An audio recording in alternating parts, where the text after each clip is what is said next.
Well, good afternoon and welcome everybody to, this is the Senate, San Diego State University Senate Teaching Excellence Award, a gathering. We're so pleased to be able to have this event. We're gonna have a couple of speakers, but I'd like to start off with our land acknowledgement. So we could take a minute. We stand upon a land that carries the footsteps of millennia of Kumeyaay people. They are people whose traditional life ways intertwine with a worldview of earth and sky and a community of living beings. This land is part of a relationship that has nourished, healed, protected, and embraced the Kumeyaay people to this present day. It is part of a worldview founded in the harmony of the cycles of the sky and balance in the forces of life. For the Kumeyaay, red and black represent the balance of those forces that provide for harmony within our bodies as well as the world around us. As students, faculty, staff, and alumni of San Diego State University, we acknowledge this legacy of the Kumeyaay. We promote this balance in life as we pursue our goals of knowledge and understanding. We find inspiration in the Kumeyaay spirit to open our minds and hearts. It is the legacy of the red and black. It is the land of the Kumeyaay. Yehum, my heart is good. I'd also like to ask us to take a moment of silence for all the people who have lost their lives in natural disasters, wars, and violence across the world.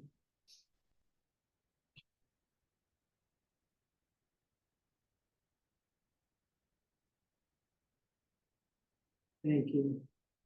I'm Dr. Nola Bella-Bird, and I'm chair of the University Senate, and we're excited to have this opportunity. I'd like to now introduce Interim Provost William Thomas to say a few brief remarks. Thank you. Thank you, Nola. Good afternoon, everyone. I am really excited to be here to honor the Senate Excellence in Teaching awardee, Erlinde Cornelis. I'm especially proud of this particular award because it is a testament to the pursuit of excellence in teaching. This award has been a highlight for our outstanding professors and a profound honor and privilege. As you know, our faculty here at SDSU are remarkable individuals who masterfully balance rigorous research and inspiring teaching and outstanding mentorship. So I myself have chaired more than 50 PhD and master's degree theses, so for a long time. So I've been here 39 years, so I have a lot of time to do that. I want to thank the Senate leadership for continuing to recognize this faculty honor every year, and I also want to thank the committee members for their efforts in the selection process. I know it's a lot of work. The winners are selected for the contributions they have made to their students, to their academic disciplines, and to our SDSU communities. They are recognized by the title Senate Distinguished Professor. So this year, our distinguished professor this year is no exception. She's outstanding. She has an outstanding record of excellence in teaching.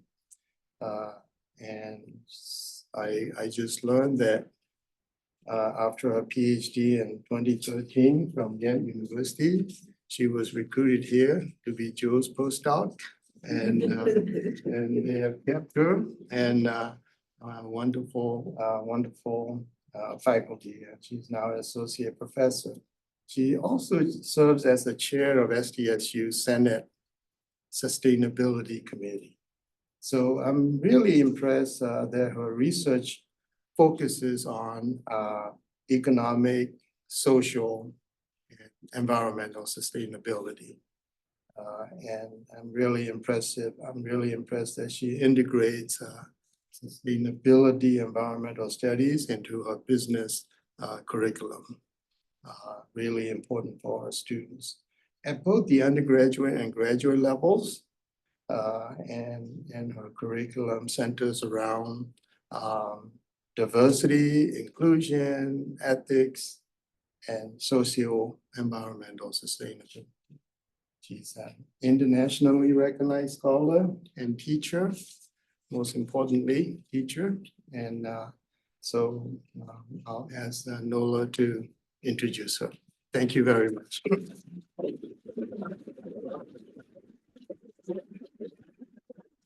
I think actually you've already introduced her, but I would just like to say that it's just been a pleasure watching her grow and build her teaching. We hear about her all over the university for her hard work and her creativity and innovation, and she really gives teaching a good name, because sometimes we minimize teaching, don't we, for research, but she integrates her research so well into her teaching. And without further ado, we're going to turn the floor over to you. Thank you so much.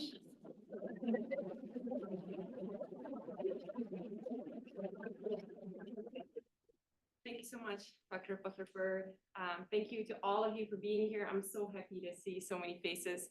I'm incredibly grateful and honored to be receiving this award. I was surprised. I'm beyond grateful. But I'm especially grateful that the university recognizes the importance of incorporating sustainability into business curriculum. Most of you probably know that sustainable business or sustainable marketing is really my main academic focus, and that's simply because I think there's a lot of work to be done to make business more sustainable, at least the way we've predominantly been doing business. And I mean, it's no secret that shareholder capitalism has carried a huge responsibility for the climate crisis, social justice issues, economic justice issues that we see today. So I think we can do better, simply put. And to transform the business world, I think we should start with transforming business education. So that's why I focus on that. But before I start preaching too much about the intersection between sustainability and business, I will explain the title of my presentation, Teaching is Activism. So basically why I think that's the case. And to me, teaching is activism because teaching or education has the power to activate someone. I mean, the very definition of education is really that you equip someone with skills and knowledge to go out into the world outside of academia and to put those skills and that knowledge into action. So to really act on it. And this, of course, goes for any field, right? But I think teaching is especially a form of activism if we instill in students values of good citizenship, engagement with society, critical thinking, if we show them how to build community and truly build community and cultivate networks, build character. So for all those reasons, I think education can be incredibly powerful. But I would even go further and say that education is a form of resistance, because in itself, education has the power to challenge existing narratives. Think of widely held beliefs like institutional narratives, cultural narratives, and any mechanism that can challenge a power structure is a type of a resistance to me. So I think the power of education is pretty huge. So now that you know more about my teaching philosophy, I wanted to illustrate that with a few quotes that I received from students, actually just in this last month or so. And these quotes really embody or exemplify that idea of action or activation in teaching. One student said that learning about social justice and environmental neglect deepened their compassion, prompting a desire for action. So again, really focusing on that action or activation component. Another student said that they felt like they could actually make the world a better place, that their hands can actually grasp the concept of sustainability and put that into practice to make the world a better, more sustainable home.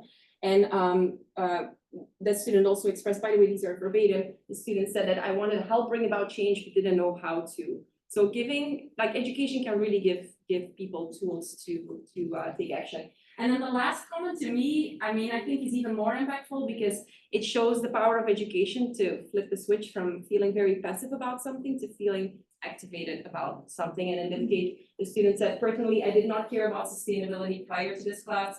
However, my perception has definitely changed. this class should be required for all business students. I didn't do the all caps student do that, but I definitely note of that. Everyone does, you know. But okay, so now that you understand my teaching philosophy better, let's dive into what I do in the classroom, basically the secret sauce that got me this award. So in origin, I'm actually a communication scientist. I did not study business. And they knew when I was hired, so this is not disclosing information after the fact. But so my husband, Yannick, sometimes jokes that it took 4 years of doctoral dissertation to study the incredibly complex model of sender, message, receiver. I know it's not exactly quantum physics, but it's actually a really good structure to explain what I do in the classroom, and just a really good framework. So I decided to run with the joke and just use this as the framework for this presentation. So I'll talk about the sender, which in this case would be the instructor, so who you are as a person, which matters in education. Think of the example you set for your students. Secondly, the message, so that would be the curriculum, so the actual content of what I teach. The delivery, the model is more complex. There's also a delivery component to it. So, right, the delivery component would be the pedagogy. So your teaching style, any teaching tools you use, the way you teach rather than what you teach. And then lastly, the receiver would be, of course, our students in this case. Now, in reality, of course, in the classroom, there's multi-way communication. I'm not like trying to simplify it completely, but for the sake of this presentation, I'll use this structure to honor my communication roots.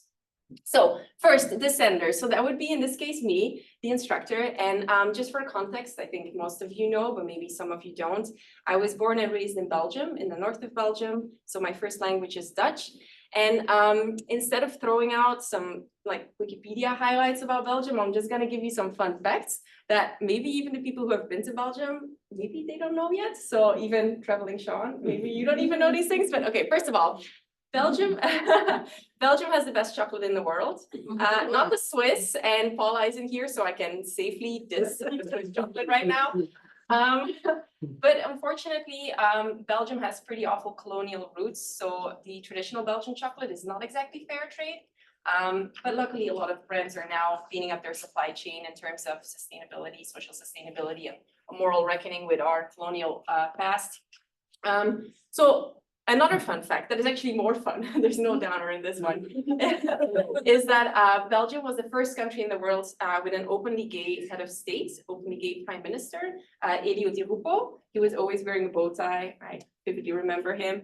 And the third fun fact, for those of you who are musically inclined in here, is that Belgium is the birthplace of the saxophone. It was, invented in the 1800s. By Adolphe Sax, who was a Belgian instrument maker, and so of course named after him. So that's pretty fun as well. Most people don't know that. So I want to give you a bit more of a personal story though about myself and my journey.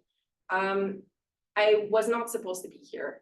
I was not supposed to be in this room. I was not supposed to be in academia at all, according to some people. As you can see in this picture, my flat out refusal to smile. I was not the easiest teenager. In this picture, I was 14 years old and my parents had just gotten divorced, and it really weighed on me mentally. I had a very hard time coping with the insecurities around the divorce, and I started rebelling quite badly against everything, everyone, including myself, maybe mostly myself. I was really into art, but not so much into good behavior in class. So logically, at the end of high school, the school advisors recommended I would go to St. Lucas, which is a renowned art institution for higher education, to study and practice fine arts. They basically said I wasn't really university material. They said I wasn't self-disciplined enough to do well in an academic environment. They said I was not going to do well in that context. So what does a rebellious teenager do when they get that advice? Exactly. So the complete opposite. So I did sign up for university. I did enroll, and it's funny, it's ironic, because of course now 20 years later, here I am still in an academic context, and it's kind of like it's like a long dragged out joke of me trying to prove them wrong. But so I signed up, I went to university, studied political and social sciences first, but on the third day of the very first week for me as a freshman at the university in Brussels, my dad passed away unexpectedly. It was a Wednesday. It was literally, I'm not trying to make this a sob story, but yeah, that was another major, blow to my mental health. It was very hard for me after the divorce to also deal with that. But this time, instead of rebelling, I channeled all my energy and into academic excellence. I just tried to do the best I could in school, mostly because I knew he was so proud that I was the rebellious one who did go to university. So long story short, I graduated from my undergrad valedictorian, and I never left academia, which is of course ironic. But even though I don't do art anymore, I noticed there's so much creativity, like you said as well, Dr. Butler-Bird, there's so much creativity you can use in teaching and research that I ended up loving it. So to the students in here, it's sometimes you make decisions and you don't know where your path will go, but sometimes it serendipitously ends up being totally fine. So just kind of go for the ride, I guess.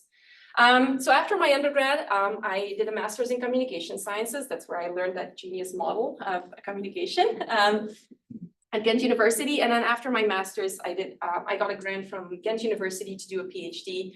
And after the notorious ups and downs of PhD program, which many probably can relate to, I somehow still didn't have enough or wanted more. And I competed for a scholarship from the Belgian American Educational Foundation.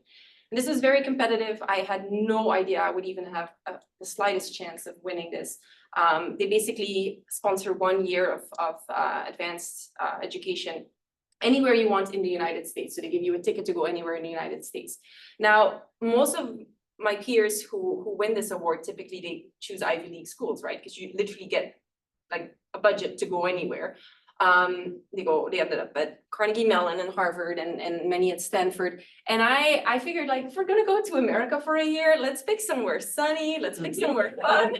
Let's go to San Diego. So it was actually a second really good reason for me to go to San Diego. And that is that just a few months really prior, I'd met Dr. George Belch at a conference in Vancouver, Canada, where I was presenting my research. And I was mortified to talk to him. I didn't know yet that he's actually a nice guy. I had no idea. So I was really scared, but then I did approach him. We had mutual research interests, and he brought me on board for a 1-year postdoc at SDSU. And I never left. So that is my story of how I ended up at SDSU. So over the last a little over a decade at SDSU, my work has been shaped and influenced by various factors, and especially also by a lot of people here in the room today. And I will carve out lots of time to thank you at the end of my talk. But so basically in terms of teaching, I have taught 3 classes at SDSU: marketing research, sustainable marketing, and sports and society. And the last 2 I developed from scratch because they were previously non-existent. And then some smaller teaching related stuff like advising MBA consulting programs with Greg Dannenberger. Thank you for that. And then my research is also very in line with my teaching goals. So very focused on sustainability, serve as the co-PI for SEAN, that is the Southern California Energy Innovation Network.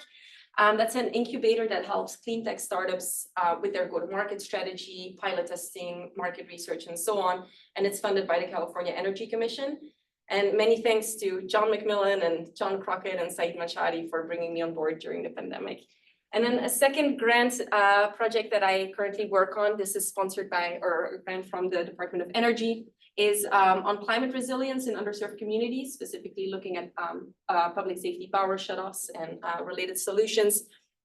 Also with John McMillan and Talia and Arvin and our small research team. So John, you make my work life infinitely more busy, but your energy is infectious, so it definitely helps. Thank you for that. And then my academic research is also focused on sustainable business and consumption. Some of you might know that in 2021, I got a sabbatical from the university to go do research on sustainable business and consumption for 6 months. And for this, my husband and my cat and I, we traveled the United States for 6 months to interview executives of certified B corporations and people who live in intentional living communities to understand what their motivations are to live so sustainably. And it was an amazing experience. I learned a lot. It's also my first dive into qualitative research because before that I was mostly doing experiments. So that was absolutely to be repeated. So we'd love to do that again. And then service-wise, just briefly, again, very much in line with my sustainability goals. Someone in here is gonna have to count how many times I say the word sustainability, because it's good. I should have given you like bingo cards or something, and you can check off every time I say sustainability or shareholder primacy or something like that. Service-wise, I serve as the chair of the Senate Sustainability Committee, and no faculty member ever or staff member ever says that they enjoy being on committees, but this committee is actually a really, really good one to be on, really fun.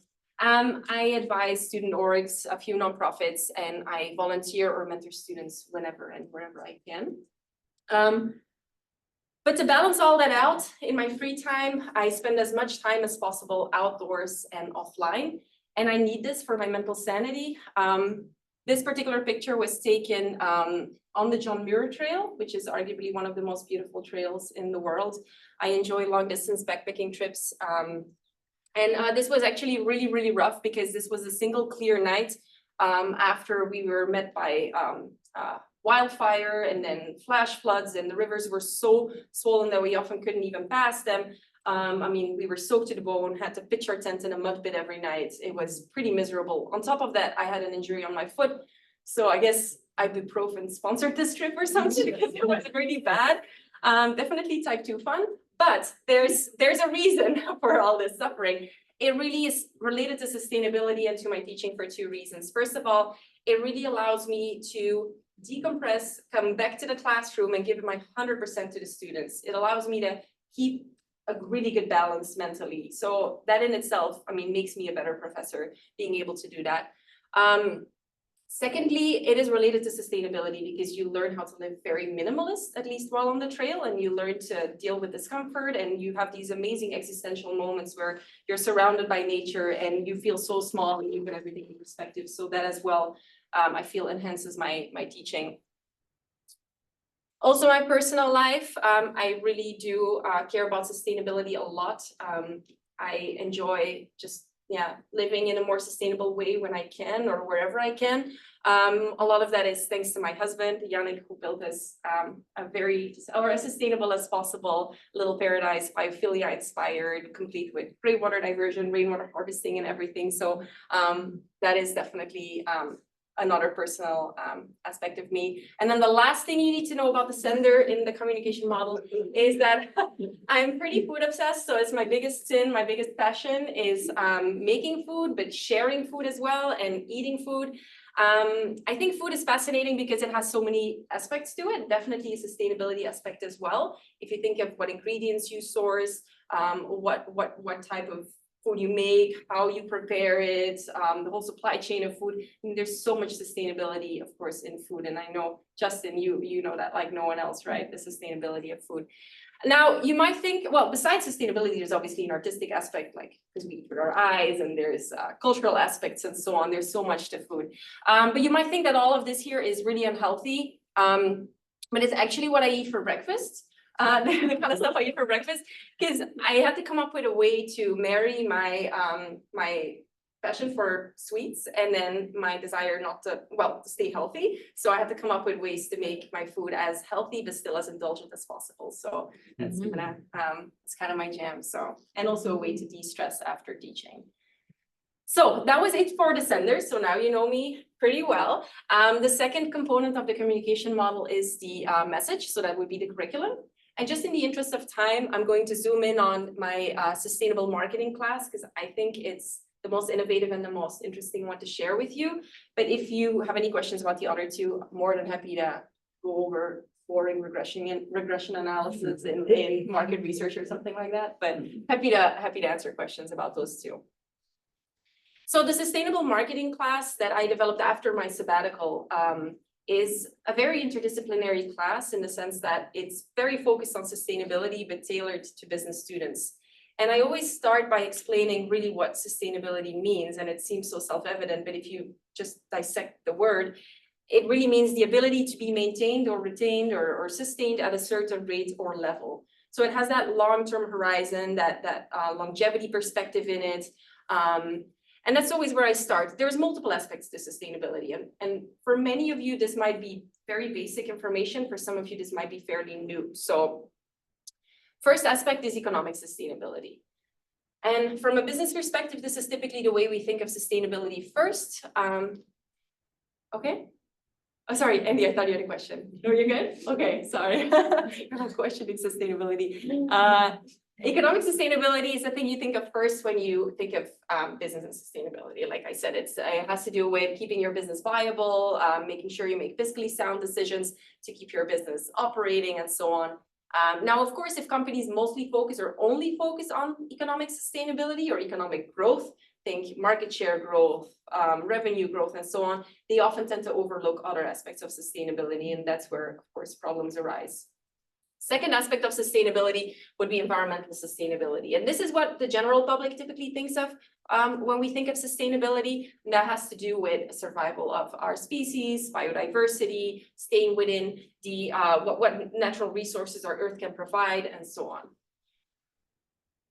Third, there's social sustainability, of course, which asks questions around the well-being of people, large groups of people and communities. Think of, will future generations be as well off, or will they have an equal quality of life to current generations? But also questions around gender equality, racial justice issues, diversity and inclusion, and so on.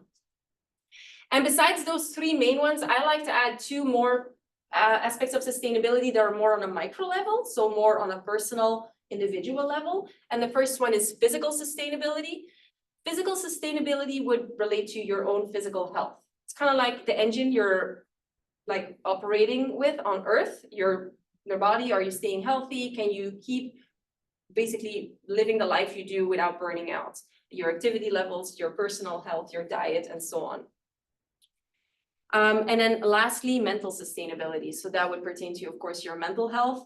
And the generation of our students and generally the youngest generations are much more open to talk about mental health, which is incredibly important, right? But still many people lack the tools to actually cope with certain difficult emotions. Think of now the huge rise in climate anxiety, climate despair. A lot of our students, and including a lot of faculty, is the more aware you get, sometimes the harder it really is to transform those difficult emotions into constructive action. So I think there's definitely more research and help needed in this area as well when it comes to teaching.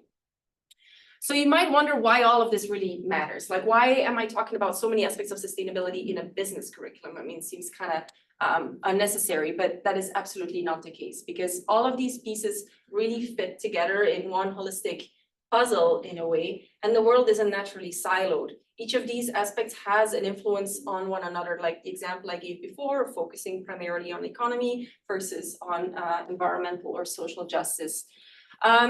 So to solve global problems and big problems, we need to do systems thinking. We need to engage in more holistic ways of thinking. And just to give you one example, and again, for some of you, this might be no new information, but for some of you, it might. In highly industrialized areas, you often have more industrial pollution, right? I mean, think of CAFOs, concentrated animal feeding operations, where there's more runoff, there's more methane emissions, and so on. Okay, so you have economic interests, so the company or operating, the factory operating there, and then you have all these environmental effects of that. But the thing is, these environmental effects are, of course, harming personal health. So you have people living in the vicinity often being much more prone to respiratory diseases, cancer, and so on. Now, so you already have a personal health component into the mix as well. Now, on top of that, there's a social justice issue, because the communities living in these areas are predominantly lower income communities and people of color. So it really also, I mean, goes full circle in that regard. So all of these aspects are indeed connected. And unless we start seeing the connections, I don't think we have a chance of really solving big problems if we keep myopically looking at just one of them. So in my class, I teach about the sustainability issues that we face today, and this is not fun. It's sometimes a hard pill to swallow, but we shift gears very quickly, focus on solutions. I really want my course to be very, very solutions focused. So I look at solutions from different angles. We discuss what consumers can do, individual consumers, what businesses can do, what third parties can do in terms of, let's say, third-party certifications, different forms of governance, how you structure a business, and so on. And sometimes I get the question, like, which of these agents is really where we should put our hope? Like, where should we really, where is the change going to come from? Is it going to be consumers who change the world? Is the onus on businesses? because they have most money or power, or is it government or right? And I always say, like, at this point, it's kind of like all of the above, and all of the above approach. We just don't have the luxury of time to put our hope in just one agent to solve all of the problems that we're facing. So I think we should all be aware, contribute in our little fields. I told you I was gonna preach, right? This is the part. So it's really important that we all work together on this, because essentially a lot of the global issues affect us all, not all equal, as in some are disproportionately affected. But at the end of the day, it should unite us and we should see it as like one common enemy rather than infighting about it. So anyway, these are some of the topics I discuss in my sustainable business curriculum. And then one I wanted to highlight is different ways of structuring a business, because there's often this dichotomy between nonprofits, for-profits, and as if that's the only two ways to really, like, the for-profits do the good and the nonprofits do the good, the for-profits are the money makers. But there's so many other alternative business forms that people barely know about that can actually embed doing good into the corporation. So corporations, basically detaching corporations from that shareholder primacy, that first duty of maximizing shareholder return on investment. Once that is no longer the primary obligation, a company can actually also do good while generating profits. So if we look honestly at corporations in general, they're amazing machines. I mean, they've successfully transformed Earth resources, natural resources, just gas, oil through fracking, and turn that into not just products, but turn that into wealth, literally creating jobs, creating wealth. They're basically the fundamental cells of our economic life, because everything I hold, I wear, I eat is essentially product of a corporation. But there's a lot of externalities with the way business as usual has been happening on our planet. So there's externalities that so far have been somewhat absorbed just simply because of the vastness of our oceans and the sheer size of our continents. Earth has been able to absorb some of these externalities, but it accumulates, and now we start seeing cracks in this model of shareholder capitalism. We start seeing like, hey, people on Earth can really not keep up with the way business has been going. So we see these delayed social and environmental costs. And that really begs the question in business, I think, like, should we maybe be honest and maybe rethink the shareholder primacy model, see if there's good alternatives? Because on the flip side, on the positive side, they've created immense wealth, products and conveniences. However, this wealth has been very lopsided. So no equal distribution of wealth whatsoever. We see wealth inequality almost to the point where it was prior to the French Revolution, which we all know how that ends. You just get a revolution. And then corporations have also outgrown governments. Think of super PACs, campaign donations, basically having no cap here on funding political campaigns. Think of Citizens United, for example. Tax evasion, all that tax money that gets stored offshore, so that basically exceeds nation states. Nation states can no longer really control money that goes offshore, but that means money doesn't trickle back into our economy, which means it can't fund social programs, can't fund school, healthcare, education, all of that. So, and then lastly, of course, increasingly, that model of doing business has made our planet uninhabitable. So maybe good enough reasons to start looking at how we can do better. One more thing about this though, business always prides itself in being super innovative, right? They're like, oh yeah, we can come up with solutions. We're the ones who get it done. But maybe this is the perfect challenge. Like maybe business, if we're so clever and innovative about coming up with solutions to problems, maybe we can grab this problem and really improve or work towards solutions in this area. So to stay current, I research a lot, I read a lot, and I know a lot of faculty here do. So this is no secret sauce or rocket science, really. I sometimes do workshops and training. I attended Darcy's talk about sustainable packaging just last week, actually, on Zoom. So I try to learn as much as I can, and I network and engage with the business community, because there's so many people, some of you again here in this room today, that are like living it, that are devoting their career to sustainable business in whatever specific fields they're active in. And that is incredibly uplifting and inspiring for me and for my students.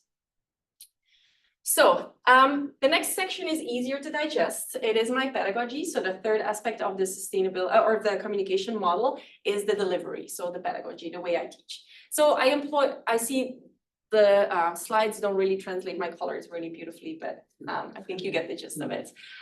There's a few different techniques that I use in class: experiential learning, gamification, flipped classroom, guest speakers, interactive online asynchronous courses, and then good old lectures. So I'll briefly touch on some of these, but don't want to overdo it here.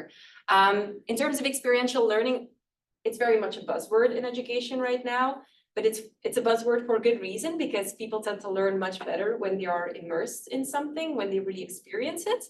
And I do this by means of a sustainable business consulting project that I have my undergrads do. Most of the time, undergrads don't really get any consulting experience. That's typically reserved for MBAs, because they typically have enough background to actually start consulting companies. There's a lot that undergrads can do in terms of helping small and medium-sized businesses here in the area. So what they do for this program, very similar to any really consulting program: small teams, they work on a specific defined scope of work. This could be anything sustainable business, sustainable marketing related, could be development of a CSR plan or impact report, could be product packaging assessment, could be scope 3 emissions assessment, could be marketing plan, social media plan, anything along those lines really. And in the past, my students have worked with, for example, Chosen Foods, which you might recognize from your grocery store, and then Hempers Hygienics, which big shout out to McKenna. This is a company that was started by one of our alumni a few years ago, McKenna Avery, and this is a company that makes biodegradable, compostable, hemp-based menstrual products. And then another fun example is Gear Hugger. This is a company that makes a natural plant-based alternative for WD-40. You can find them, I think, in Home Depot. Checking with Home Depot guy, no? Okay. A second technique I use in the classroom is gamification. And this is also a buzzword, but again, for good reason, because we tend to learn more in a playful way when we apply it. So who of you plays Connections on their phone sometimes? Yeah, quite a lot of you. Yeah. I personally love this game because it allows you, or it forces you to think about the interconnection between concepts from different angles. So I feel like it's a really cool way to challenge your mind. And I do something similar in class, but that was before I even knew about connections. But this is for my marketing research class. I basically project this grid on the screen and I let students in small teams or pairs of 2 pick out as many combinations as they can come up with, that just concepts that fit together. And then they have to explain why. This is, of course, after I've taught that lecture, of course, they don't just blindly pick. So for example, age expressed in years, number of years, is a objective property.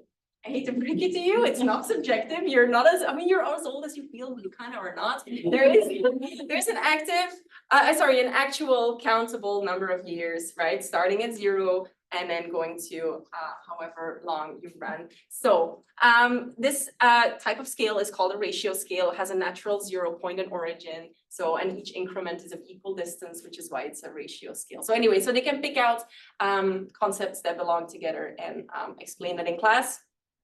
Another type of gamification that I've done in class these are actually, I cut them in little ribbons horizontally, and I put them in a good old fashioned envelope, and I let the students in small teams pick one of these little ribbons. So each piece of paper has a concept, a to-do, an instruction, and then anything that's forbidden. So in small teams, they would, let's say, for example, the first one, simple random sampling, they have to do charades. They have to act out simple random sampling in front of the class, which gets hilarious, without saying any words. So it gets really fun, at least for me. And I think that's good, that's important, because a bored professor is a bad professor, so it keeps it entertaining for me. So any of these I've done in the past. It's challenging, but students are very creative. And then another thing is kind of like Jeopardy, is where this was from the Met Gala in 2022, I think, 2021, I'm sorry. And they just click on an image of a celebrity they like, and then a question pops up that is obviously unrelated, but about marketing research, and they have to explain that in class. So flipped classroom modality is something that I've also used, and I know a lot of faculty use that, again, because it's useful. Students tend to learn better when they have to present on it themselves, when they have to really prepare and dive deep into something. So in my sustainable business class or sustainable marketing class, I let them pick a module. And after I talked about it, they present a case study, a company that they want to highlight, pertaining to that specific module. Could be upcycling, could be brand activism, could be any of those. And then of course I make ample use of guest speakers because especially in my sustainable marketing class, the best way to show students or to activate students, if you will, I mean, given my presentation talk here, is to show them how it's done in the real world, not just me talking about it, but actually bringing people in the classroom who embody sustainable business in action. So I've had the head of global activism from Ben & Jerry's speak in class virtually, and then I've had several guest speakers from Dr. Brunners. Dr. Brunners is also co-sponsoring this class, so huge shout outs for helping me make this happen. The Ecology Center, Jonathan Zeidman is a repeat customer in our class, repeat speaker, and many, many others. So I've had Humane League and a huge variety of speakers. And this really tends to be incredibly inspirational for my students. So I always make sure to, at the end of semester, to ask an evaluation of these guest speakers for my students. So I know which ones like I may want to ask back, which ones I don't, what they did or didn't like about someone, just so I can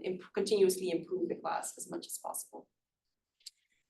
I also teach a large online section of market research, usually in the fall, and that takes a completely different teaching approach, because if you teach online, you're just gonna have to change your teaching methods. You're gonna have to try to keep them engaged, even though you're not there in person, especially asynchronous. Asynchronous, for those of you who are not familiar, just really means that you have pre-recorded content that you release, and you're not face-to-face, like live talking with them on Zoom, unless of course for mentorship and office hours. So it's a very kind of, at your own pace type of course.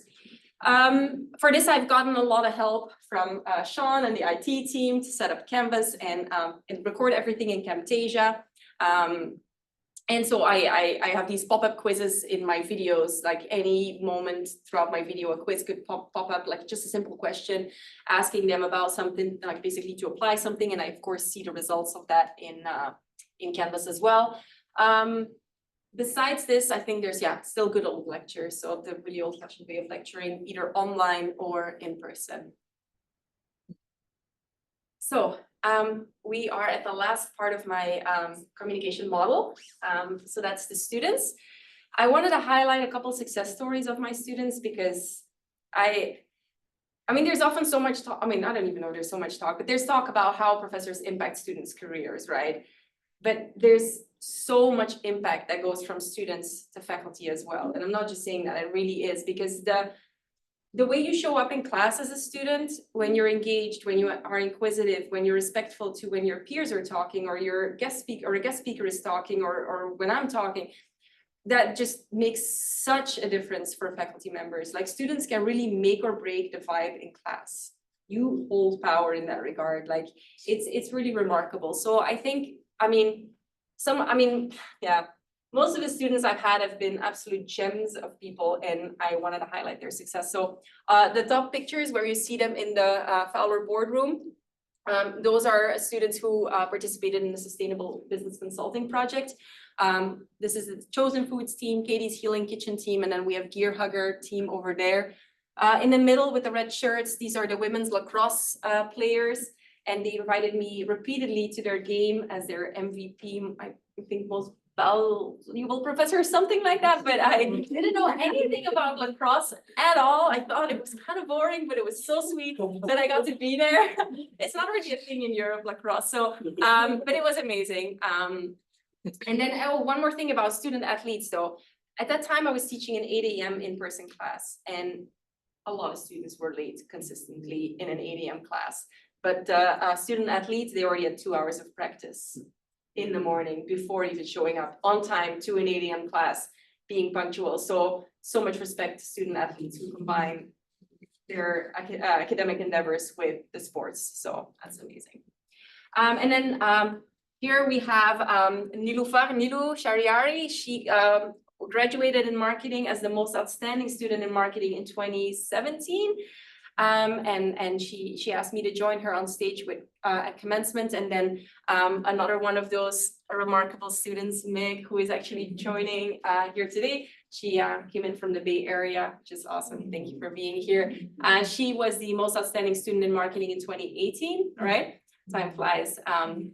So also at commencement, and then last but not least, we have Grace Markle there in the lower right corner, who won the incredibly impressive award, Quest for the Best Award in 2022. Grace, yeah. So we've kept in touch since. I mean, you're remarkable. If anyone wants an autograph, she's here today. So do that. So, and then on the next slide, I have some students who have not taken my class. Some of them actually have. Some have both taken my class as well as engaged in other activities. But these are mostly students who I've engaged with through grant work and research. So starting here with the Summer Undergraduate Research Program, which is a program at the university that typically faculty members or people like John McMillan, who are de facto faculty members really, apply for grants, and we give them money to hire, we basically, hire students with that money so they can engage on a research project and get like a summer budget to do research. Then we have the Student Research Symposium here at the university, a campus-wide event where repeatedly, students that I've mentored on their marketing research projects have done amazingly. Then we have the SEED Fellowship, which is all graduate students, Fowler MBA students who have participated in the Clean Tech San Diego consulting with renewable energy businesses. So these are students that John and I hired over the last few years. And then last but not least, we have the MSRDC, Department of Energy project, our team there. So especially big shout out to Talia and Arvin for leading this project so well, and winning also the Dean's Award at the last SRS, Student Research Symposium. And then besides that, I stay in touch with some alumni. I think alumni engagement is important, not for any monetary donations they can give, but because they can give tremendous knowledge and insights to our students. So a lot of them I ask back as guest speakers. A lot of them I ask back as jury members for final consulting pitches, for example. I try to bring them back into the classroom. If they've taken a meaningful path, it's really, really amazing to show that to our current students that, hey, there's a way forward that is actually meaningful for you or in any domain you're interested in. So with career advice, letters of recommendation, and I know a lot of faculty do this, so this is not making me stand out per se, but I do really try to give that continuous care to our students at events and stuff like that. Lastly, okay, so I hope you have another 5 hours because I have a lot of people to thank. I want to thank the Senate and the University Honors and Awards Committee for awarding me this amazing recognition. I also want to thank everyone who wrote letters of support for me. You know who you are, and I appreciate that tremendously. Thank you for that. The Fowler College of Business in general has been incredibly supportive. Our dean, Dan, has been, unfortunately, he has not been able to make it here today, but has been supportive as well from the beginning, but also a lot of the administrative staff, think of Stephanie Smith, and a lot of the other administrative staff in the office has been indispensable to any faculty member's experience, really. They support what we do. Without them, we literally couldn't do what we do. All the TAs I ever had. I was expecting maybe Sona, but I don't think she's here today. The TAs are, again, they're the power, the workhorses that help with so much throughout the semester that I think if I didn't have all that teaching help, I literally would have drowned and never resurfaced in grading. So to me, at least, it's been incredibly meaningful. All the students, ITS and support staff, thank you for all the work you do to support faculty members in general with their online endeavors mostly, but thank you. All the students who make the vibe in class, like I said before, you have an impact on faculty. And then my network and friends in sustainable business, and many of you here today, so thank you. I started cutting out little faces, but it took me so long that I stopped.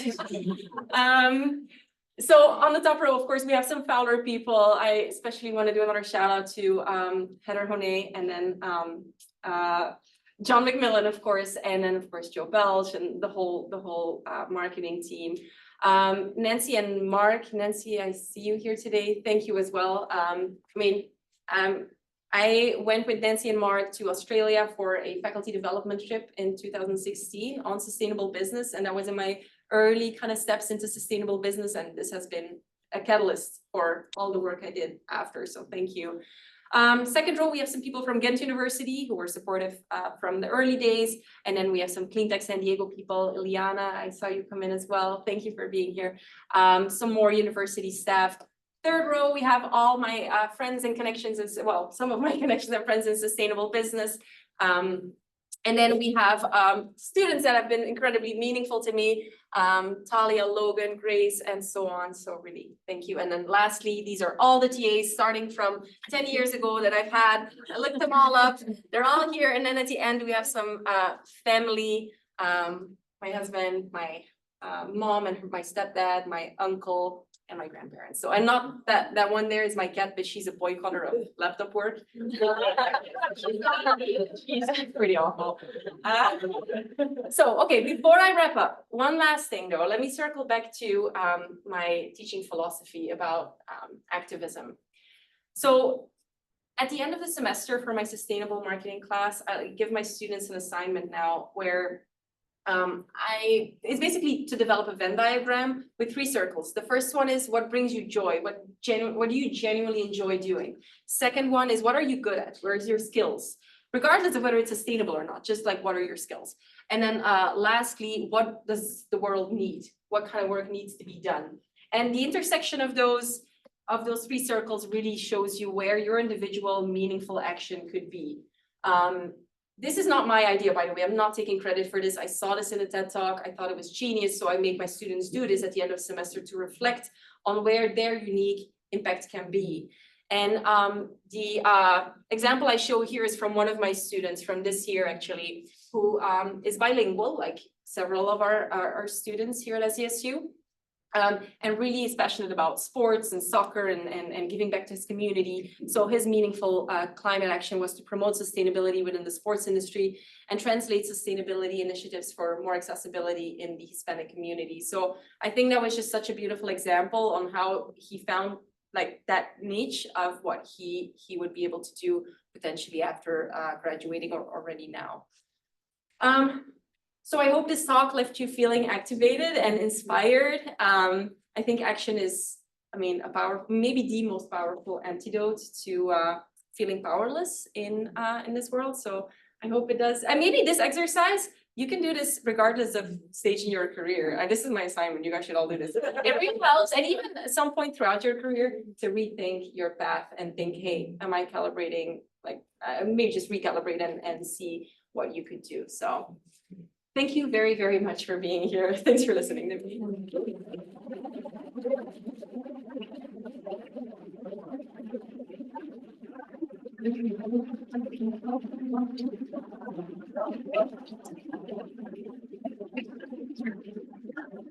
We're about to now open the floor for some questions, but first we'd like to give her this certificate. And in addition to the certificate, she gets $10,000.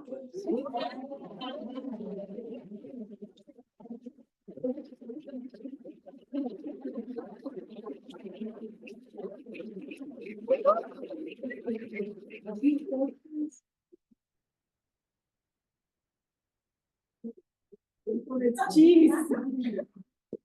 So we want to talk about Belgium, fun facts. What'd you leave out? Gee. French fries. Oh, yeah. But I don't want to make you all salivate because then someone has to clean the floor. What you do with your French? Oh, no, I knew you were going to go there. Okay. The right way to eat French fries is with mayo. Mayo. Yeah. Joe, sorry. I trained them well. Yeah. So when I learned that fun fact, I had to think hard about whether I pushed to bring Erlinde in as a postdoctoral student. And but I do want to, first of all, congratulate you. Great presentation. But also, it's really rewarding. I met Erlinde at a conference, as she noted. She came up to me kind of like really nervous and said she wanted to do her postdoc at San Diego State. And she had this award and it was all paid for and everything. So we brought her in and she went from a postdoctoral student to a faculty member.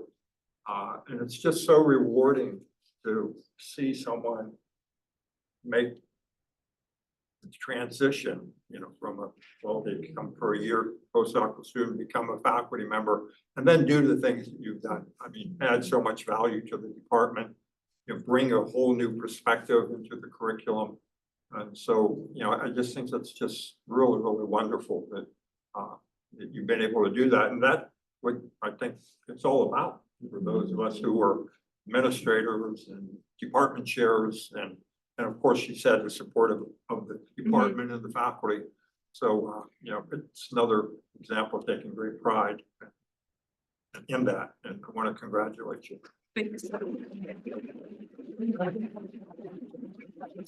I have a question. I mean, with the sustainability, I mean, a lot of students might self-select into your classes and everything. And I'm just curious for the non-sustainable group. Yeah. How challenging it? Do you find it? Are they starting to get the message or? Yeah, that's a really good question and something that we're actually actively working on now because our goal is to open up this course to, not just open it up, but ideally in my world, I would make some level of sustainability knowledge required to any student, regardless of whether it's business or another field, because helping students understand how their field relates to sustainability, even if they don't know it's important, it will be important moving forward. If we see where careers are heading, job opportunities as well. But specifically for business students, I was surprised to see that, at first I was disappointed to see that some students enroll in my elective class just because it fits their schedule, right? They're like, oh yeah, I was like the class that fit, yeah, let's just do this, sounds cool. They had no clue about sustainability. So in terms of preaching to the choir, I was surprised how few of my students in the class are actually already on board with that stuff. And there's students who have said things in class and then by the end of semester really felt differently about them. So I've seen changes in students along the way. I think it's surprising how few students, how little preaching to the choir there actually is. Yeah, and even the ones who care about sustainability typically can learn more about how to really put that into practice. And that's where it's all about, because you don't want to have students that are kind of like an unguided projectile where they're like, oh, I care so much. And they're full of these feelings and they don't know how to actually make it happen. So that's why guest speakers are so useful. Yeah, but yeah, valid point. Ideally, everyone would, the student said it, all caps, right? Everyone would take this course. Yeah, thank you. Yeah. So, what do you think if you had a hand in able to structure the entire FCB curriculum? Okay. What would integrating sustainability look like outside of the marketing class? And what would our finance students be doing? What would our accounting students be doing in your marketing? Yeah. So I think ideally my course in an ideal world should be redundant. There should be sustainability built into every course, right? Now, I don't know finance enough to see how exactly they would relate it, but they could talk about ESG investing. I mean, in every field, accounting, think of carbon accounting. So in every field, you can go deeper into and at least link it to sustainability without missing out on the core curriculum, right? You have to learn the accounting skills, finance skills, whatever is base curriculum, and then apply it. Now, I would feel that in an ideal world, if all of that is implemented, my course would just be kind of like an add-on where students who really want to get deeper experiential experience can take that course to go even deeper, but that at least no one is spared from understanding the interconnectedness of different aspects of business and sustainability. Yeah, that would be my ideal. Yeah, but that means training faculty. That means educating faculty, because it's really cumbersome to revamp your curriculum and some of them may not know. So we might need to work with a lot more guest speakers, bringing in expertise or training programs to help them, transition. Thanks. Yeah. Yeah, she didn't acknowledge it, but she has to work to get our DLOs changed, so it's one of our department, DLOs for our three majors in our department. Yeah.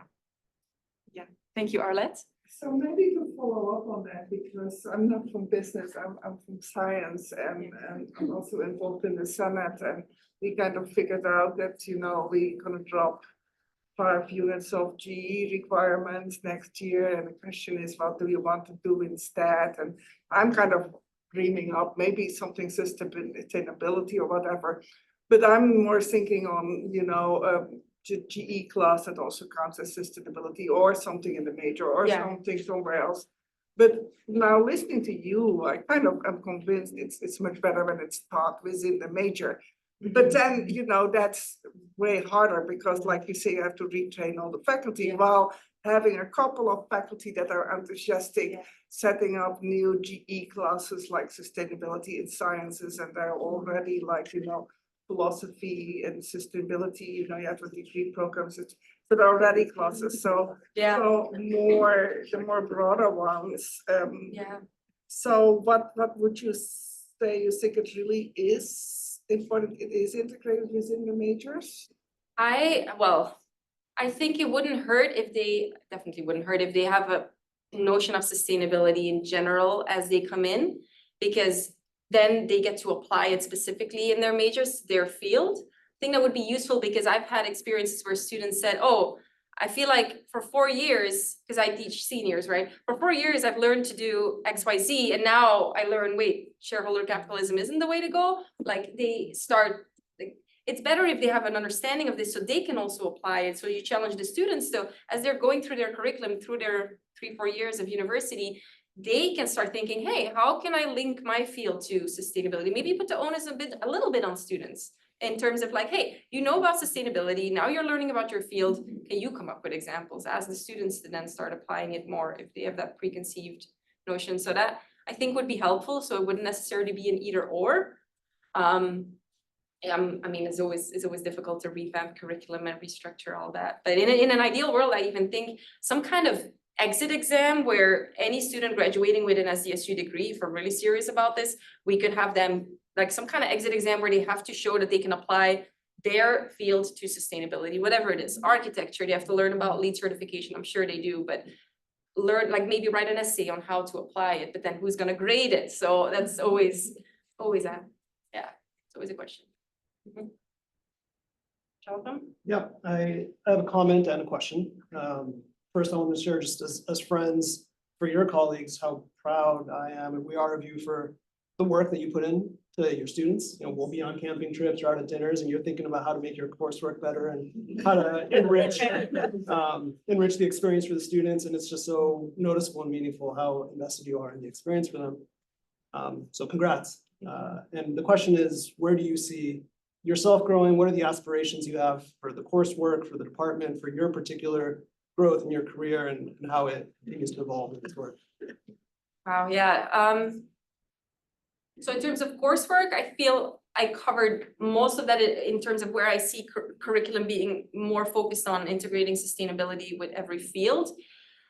I think it's so how it often goes at the university. If you want big changes, you're gonna have to do it. As in, like, if you just ask, like, oh yeah, I have a cool idea, who wants to do it? I think I'll be having to be the one who probably helps create these changes. So I see myself hopefully stepping up and implementing some of that. So personal career wise, I think that is something I aspire and happy to take on that challenge.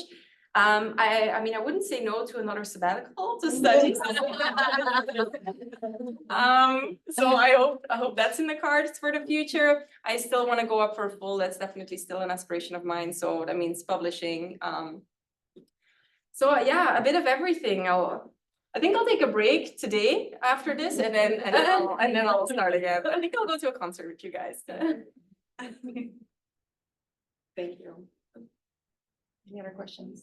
Yeah, Harvin? First of all, Talia and I are so proud of you. Oh, thank you. Have you ever taken your students on a sustainability field trip? And if not, where would you want to go? That's a very good question. So field trips, it's sometimes tricky at the university. You have to get prior permission. There's a lot of things around that to make it official.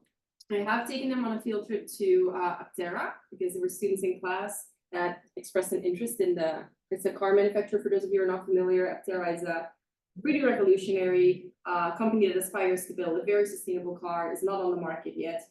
And they're local to San Diego. They're in Vista, Carlsbad. Anyway, I mentioned it in class. Students said, oh, I want to see the facilities. And one of my ex-students actually works there as the marketing manager now. So connected with her as an alum. And she's helped set up a site visit at the headquarters. And yet, so I did bring a bunch of students and faculty members their graduate students, undergrads. So yes, that's a field trip, if that counts for a field trip. You've been to Washington DC. Yeah. So that kind of field trip, because I did enjoy for that. I think other field trips, I sometimes joke that I should take all business students or all marketing students especially to the dump. Because then they could see overconsumption, like for real. And I've only had my first visit to the dump a couple of weeks ago. I thought it was kind of interesting, but I think every marketing student, because we're always like promote products, buy more. I mean, it's like all it is about. Maybe we should see where all that stuff ends up. So I think a trip to the dump. I think your students would prefer a trip to the dump than DC. Then DC? Yeah. Really get that sustainability. Okay. Thanks, a good question. Any other questions?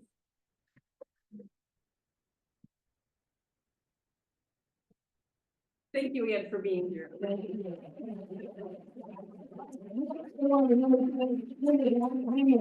Mario Saldana for all of his work in putting this. Thank you. Help yourself, have a reception, have fun. Thank you so much for coming.